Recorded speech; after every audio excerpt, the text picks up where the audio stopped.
Bonjour et bienvenue. Les relations entre l'Angleterre et l'Irlande ont toujours été difficiles. Encore aujourd'hui, la question religieuse déchire l'Irlande du Nord. Cette hostilité remonte très loin, mais étrangement, tous les mouvements indépendantistes irlandais se sont exprimés en anglais. C'est un très rare pays dans lequel les indépendantistes utilisent la langue du colonisateur. Même lors de son indépendance, l'Irlande a choisi deux langues officielles, le gaélique et l'anglais. Mais dans les faits, on n'utilise pratiquement que l'anglais. Ce qui montre qu'il y a vraiment une relation très particulière entre ces deux pays. L'Irlande est d'abord contrainte de reconnaître la souveraineté anglaise en 1175. Un siècle après, on a établi un parlement en Angleterre, c'est un peu à la mode. On va donc établir aussi un parlement en Irlande, mais peu après, en 1494, une loi qu'on appelle la loi des Poynings va venir retirer à ce parlement pratiquement tous ses pouvoirs. C'est-à-dire que toutes les décisions prises par le parlement irlandais sont soumises au parlement anglais, le parlement de Westminster, dans lequel les Irlandais ne sont pas représentés. Autrement dit, le Parlement irlandais n'est plus qu'une chambre de proposition. Assez longtemps après, en 1782, probablement en réaction à ce qui se passe aux États-Unis, on a eu la Révolution américaine, la guerre d'indépendance, l'Angleterre va bientôt reconnaître l'indépendance des États-Unis, et les Anglais ont compris qu'on ne peut pas trop imposer aux colonies sans leur donner voix au chapitre. On va donc revenir en grande partie sur la loi des Poynings. Le Parlement irlandais va retrouver une certaine autonomie. Alors une certaine autonomie parce qu'il reste quand même un certain nombre de restrictions. Notamment, et en Irlande ça n'est pas un détail, les catholiques n'ont pas le droit de siéger dans ce Parlement. Parlement qu'on va appeler Parlement de Grattan, du nom de Henry Grattan, qui est l'un de ses membres les plus importants. Le Parlement de Grattan a quand même un certain nombre de limites, c'est-à-dire qu'il ne peut prendre que des décisions concernant l'Irlande, tant que celles-ci ne sont pas en contradiction avec les lois prises à Westminster, qui continuent à conserver le pouvoir de voter des lois qui concerneront l'Irlande, et d'annuler les lois votées par le Parlement irlandais, tant que les décisions du Parlement n'empiètent pas sur les prérogatives de l'exécutif anglais. Ce Parlement n'a pas non plus le pouvoir de lever des impôts, bref, les restrictions sont encore nombreuses. Mais dans l'imaginaire collectif, cette période du Parlement de Grattan va rester comme un âge d'or de liberté absolue où les Irlandais étaient enfin maîtres de leur domaine. C'est une exagération de la réalité, mais c'est ainsi que se fondent les mythes. Ce pseudo-âge d'or du Parlement de Grattan va se terminer en 1801 avec l'application de l'Acte d'Union. L'Acte d'Union va incorporer l'Irlande dans le Royaume-Uni. Le Parlement disparaît donc, mais des élus irlandais vont pouvoir siéger au Parlement de Westminster. Ils continueront donc à voter des lois concernant l'ensemble du Royaume-Uni, y compris l'Irlande, mais plus des lois spécifiques pour l'Irlande. Et comme ils sont très minoritaires dans ce Parlement, finalement c'est une perte de pouvoir pour les Irlandais. Quant aux conditions de vie de la très grande majorité des Irlandais, le poids de la tyrannie anglaise continue à se faire sentir. Le grand problème qui va traverser le XIXe siècle en Irlande, c'est le landholding, c'est-à-dire le problème de la propriété foncière. En effet, la terre appartient à des landlords, des grands propriétaires fonciers qui sont évidemment anglais. Très grand nombre d'entre eux n'habitent même pas en Irlande, ils habitent en Angleterre et ils font gérer leurs propriétés par des middlemen. Les middlemen sont des Irlandais protestants qui souvent ont fait des études à Trinity College, à Dublin, et qui sont un petit peu l'élite de l'Irlande. En tout cas, ils sont mieux vus et mieux choyés par les Anglais. Mais ils sont très minoritaires. La très grande majorité de la population, ce sont des tenants. Les tenants travaillent la terre pour les landlords. Ils travaillent très dur. Et ils ne sont pas payés au sens où on l'entend aujourd'hui, c'est-à-dire qu'il y a très peu d'argent qui circule en Irlande à l'époque. En guise de rémunération, ils ont le droit d'occuper un petit lopin sur la propriété qu'ils travaillent et qu'ils valorisent. sur ce petit lopin, charge à eux de construire leur maison, faire un potager, et vivre en autosuffisance du fruit de leur travail chez eux sur leur petit lopin. Ça, c'est bien tant que les récoltes sont abondantes. S'il y a un problème, le landlord peut considérer que le rendement n'est pas bon et evict, jeter en dehors de chez eux ces pauvres tenants. Et quand on est evicted, on perd tout. Non seulement vous perdez votre boulot, évidemment, vous perdez votre maison, vous perdez tout ce qu'il y a dans la maison, vous êtes simplement jeté dehors par le middleman, souvent accompagné d'un ou deux policiers.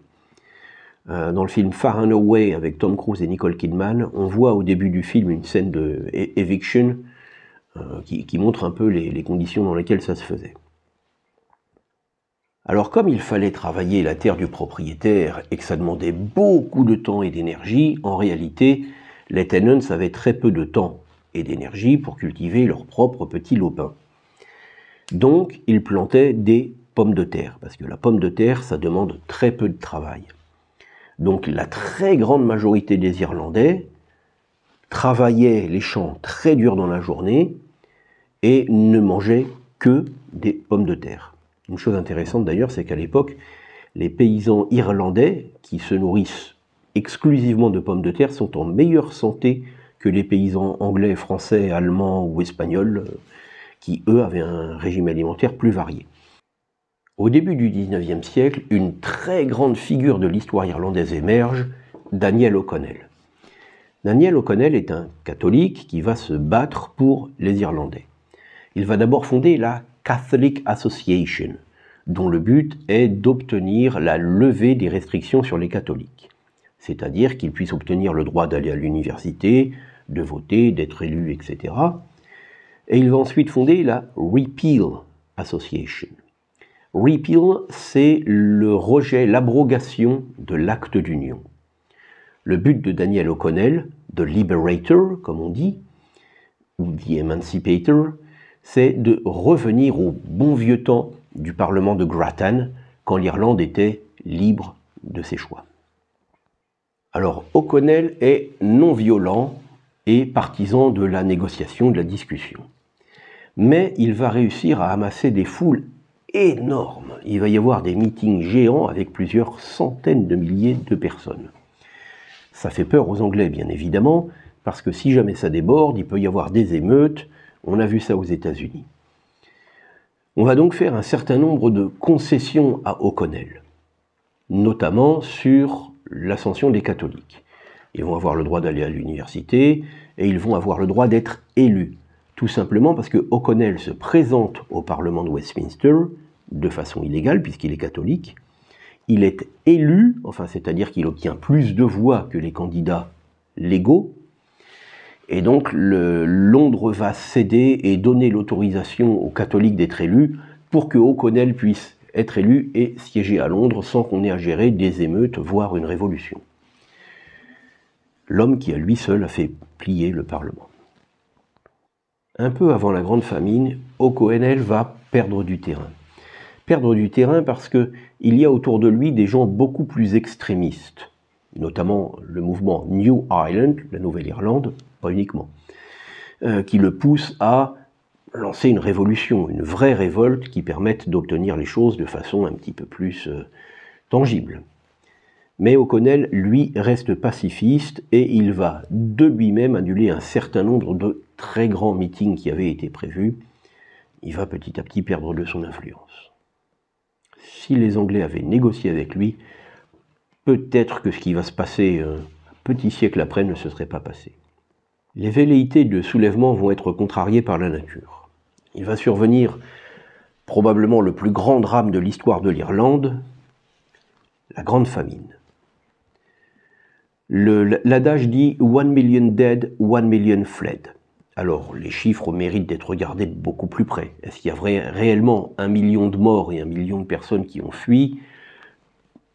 Je ne sais pas. Mais sur une population de 4 millions d'habitants à peu près à l'époque, c'est quand même une saignée extrêmement considérable. Le problème vient du mildiou. Le mildiou est une maladie de la pomme de terre. Il s'abat sur l'Irlande en 1845 et une très grande partie des récoltes de pommes de terre est perdue. Or, je vous rappelle que la plupart des Irlandais se nourrissaient exclusivement de pommes de terre. Leur métabolisme est habitué à cette pomme de terre, donc quand ils vont essayer de diversifier leur alimentation et de manger d'autres légumes, ils ne vont pas les digérer, ils vont tomber malades. D'immenses populations, déjà très précaires, vont se retrouver dans une situation absolument catastrophique. Non seulement ils vont manquer de nourriture, mais comme ils vont être affaiblis, ils vont travailler moins bien. Les rendements vont baisser. Les landlords anglais vont donc décider de les mettre dehors pour les remplacer par d'autres tenants qui eux-mêmes, affaiblis, ne pouvant pas manger, vont être mis dehors et être remplacés, etc., etc. Les Anglais vont donc mettre un certain temps à comprendre ce qui se passe. Les Irlandais, en revanche, vont commencer à mourir. L'une des grandes ironies de la grande famine, c'est que la plupart des morts ne sont pas morts de faim à proprement parler. Ils sont morts de froid, parce qu'on les aime jeter dehors et qu'en Irlande il ne fait pas très chaud. Ils sont morts d'épuisement, en essayant de travailler la terre pour quand même pouvoir conserver le petit lopin qu'ils avaient. Ou ils sont morts de maladie, parce qu'avec la malnutrition et l'entassement les uns sur les autres, les maladies se diffusent très vite, notamment le typhus. Et le typhus est une maladie absolument terrible, c'est très contagieux. Et donc quand quelqu'un dans votre foyer avait le typhus, vous étiez condamné à le mettre à part, bien isolé, et à le laisser mourir seul, loin des siens, pour éviter de contaminer les autres. Le Premier ministre Robert Peel va finir par comprendre qu'il faut faire quelque chose pour l'Irlande. Le problème, c'est que faire ? L'idée d'aide humanitaire telle qu'on la conçoit aujourd'hui n'existe pas. Il n'y a pas d'État-providence, de welfare state. C'est le marché qui décide.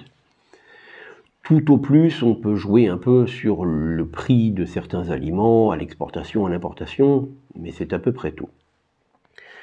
Alors, Peel va finir par proposer aux Irlandais une nouvelle sorte de contrat. Ce contrat, dans sa philosophie, est assez proche de ce qui se faisait sur la possession des terres. C'est-à-dire que, en échange de leur travail, les Irlandais recevront un logement, alors logement collectif relativement insalubre les uns sur les autres, et de la nourriture. Alors nourriture, de la soupe, on en reparlera. Enfin, au moins, ils recevaient quelque chose. Mais travailler dans quoi ? L'Irlande n'est absolument pas industrialisée à l'époque, et il n'est pas question de l'industrialiser pour faire concurrence à l'Angleterre qui, elle, est en train de s'industrialiser. Donc, on va leur faire des grands travaux publics totalement inutiles. On a encore aujourd'hui en Irlande des famine towers, des tours de la famine, qu'on voit surgir comme ça au milieu de nulle part et qui ne servent à rien, qui n'ont jamais servi à rien. On voit beaucoup de roads from nowhere to nowhere, des routes qui vont de nulle part à nulle part. Simplement, les gens ont travaillé pour les construire. Et donc, ils ont reçu un salaire, une compensation pour leur travail. On ne va pas leur donner de la nourriture gratuitement non plus, il ne faut pas rigoler. Donc, l'Angleterre a bonne conscience, ils ont essayé de résoudre le problème. Sauf que cette tentative de résoudre le problème ne fait en fait que l'aggraver. Parce que la quantité de calories, d'énergie que les gens dépensent pour fabriquer ces routes qui vont de nulle part à nulle part est supérieure à l'apport en nourriture qu'on leur assure. En plus, l'apport en nourriture, on a quand même des populations malades dans lesquelles le typhus et la dysenterie sont très très répandus. Nourrir des populations atteintes de dysenterie uniquement avec de la soupe, c'est pas forcément l'idée du siècle. Le successeur de Robert Peel, John Russell, va même encore aggraver les choses. C'est-à-dire qu'il va conserver l'idée des workshops, ces endroits où on réunit donc les populations irlandaises qui vont faire des grands travaux, mais en excluant ceux qui ne travaillent pas, c'est-à-dire les femmes, les enfants, les vieillards et les malades. Dans l'esprit de l'époque, c'est relativement logique. Ce manque d'empathie des Anglais doit être mis en perspective par rapport aux conditions de l'époque. D'une part, les Irlandais avaient la réputation d'être des feignants. Alors pourquoi des feignants ? Ils travaillaient très dur. Tout simplement parce que pour se nourrir, eux, ils ne plantaient que des pommes de terre. Les pommes de terre demandant très peu de travail, on en a déduit qu'ils travaillaient très peu pour manger. En réalité, oui, ils travaillaient très peu pour manger, mais pour avoir le droit de manger, ils travaillaient énormément sur la propriété du landlord. Mais cette réputation de feignasse, d'assister, leur colle à la peau.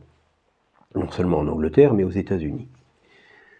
D'autre part, les grands soulèvements, enfin les grandes foules rassemblées par O'Connell sont encore dans l'esprit de tout le monde, et on craint une révolution. Les Anglais se disent donc que s'ils aident trop les Irlandais, ils vont leur permettre de reprendre des forces, de se réarmer et de devenir dangereux. Il faut donc les maintenir dans une soumission de fait, et ne pas trop les aider fait partie d'une stratégie objective d'éviter la révolution. Ça fonctionne d'ailleurs, puisque la Nouvelle-Irlande va essayer de lancer en 1848 un soulèvement, une émeute, un début de révolution, en recrutant une armée. Cette armée va très vite se dissoudre parce que les rares volontaires qui sont venus pensaient en fait qu'ils seraient nourris par l'armée. Mais ils ne sont pas nourris par l'armée et donc ils repartent très très très vite et la révolution fait pchit. Mais vraiment un très gros pchit. À partir de 1847, les récoltes étant de plus en plus catastrophiques, on n'a pratiquement plus que des pommes de terre pourries et on les mange quand même. Certains vont réussir à fuir en Angleterre. Alors, ils vont fuir grâce à des passeurs qui vont, en échange de leur transport, les exploiter, les faire travailler extrêmement dur pour un prix extrêmement faible. Autrement dit, les tenants exploités par les Anglais en Irlande deviennent des ouvriers exploités par les Anglais en Angleterre. Mais cette arrivée d'Irlandais à très très faible prix, c'est-à-dire pratiquement des esclaves, risque de déséquilibrer l'économie anglaise. On va donc prendre des mesures pour les empêcher de venir en Angleterre. Notamment, on va les inciter à partir en Amérique, beaucoup plus loin, où ils ne dérangeront pas. Mais partir en Amérique, on ne va pas non plus leur payer la traversée en première classe, il ne faut pas exagérer. Il y a simplement un certain nombre de bateaux qui viennent du Canada pour apporter notamment du bois en Angleterre. Quand ces bateaux repartent, ils repartent à vide. Enfin, à vide. Quand un bateau est complètement vide, il risque de se renverser. Il faut qu'il y ait plus de poids au fond du bateau pour assurer sa stabilité. Ce qu'on faisait en temps normal, c'est qu'on remplissait le fond du bateau avec de l'eau de mer, qui assurait du poids pour la stabilité du bateau, pour qu'il n'agite pas trop. Eh bien, au lieu de mettre de l'eau, on va mettre des Irlandais. On va donc les entasser à fond de cale, dans le noir, en très grand nombre, pour une traversée d'à peu près 3 semaines. Traversée pendant laquelle ils doivent se débrouiller pour manger, le peu de choses qu'ils ont réussi à emmener, survivre aux maladies, parce que quand le typhus se propage à fond de cale dans un espace totalement clos et dans le noir, ça fait des ravages. Certains bateaux d'ailleurs ne sont même jamais arrivés en Amérique. Soit tout le monde est mort à bord avant d'arriver là-bas, soit en arrivant là-bas, il y avait un tel nombre de malades sur le bateau que les Américains ont refusé l'accès à leurs côtes, et les bateaux ont tenté de faire marche arrière, mais les très grandes populations sont mortes en tentant de traverser. Dans ceux qui sont arrivés quand même de l'autre côté, ils n'avaient plus rien. Ils n'avaient déjà franchement pas grand-chose au départ. Et ils arrivent totalement démunis. Et quand je dis démunis, c'est vraiment nus. Nus, squelettiques, n'ayant strictement rien. Sur place, en revanche, ils pouvaient trouver un certain nombre de réseaux de solidarité irlandais. Aux États-Unis, c'est notamment la ville de Boston. Alors, solidarité, il faut s'entendre, hein. On les nourrissait, on les logeait un peu, en échange, comme d'habitude, de leur travail. Cette fois-ci, ils étaient exploités par des Irlandais, non plus par des Anglais, et aux États-Unis, et non plus en Irlande ou en Angleterre. Mais ils étaient quand même encore exploités. Ils pouvaient quand même vivoter à peu près et gagner un peu d'argent, en tout cas suffisamment pour être en état de voter aux élections suivantes. Cet apport massif d'Irlandais, ce sont des voix pour être représentés au Congrès américain. C'est la rançon de la démocratie.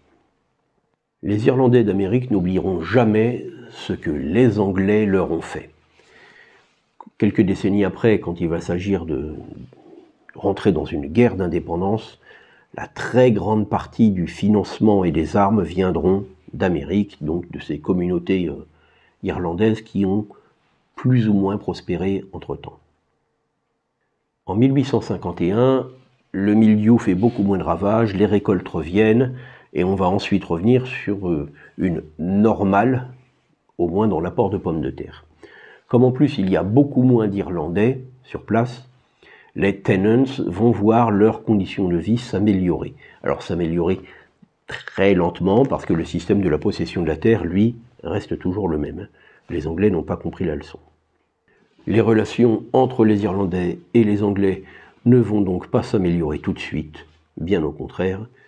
Nous en reparlerons. Merci d'être venu, repassez me voir à l'occasion.